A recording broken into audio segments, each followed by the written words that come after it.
என்னுடைய ஃபாதர் கனடாவுல பெரிய drums player. அவர் வாசிக்க ஆரம்பிச்சாருன்னா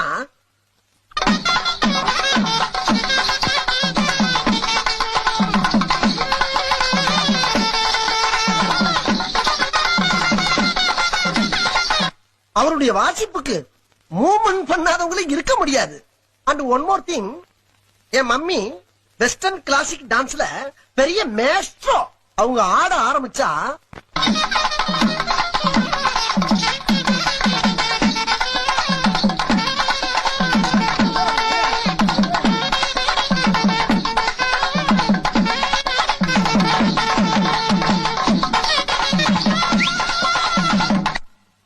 என் ஃபாதர் வாசிக்க, என் மம்மி ஆட, நானும் எங்க அண்ணன் உட்கார்ந்து வேடிக்கை பார்க்க ஒரே கூத்தா இருக்கும்.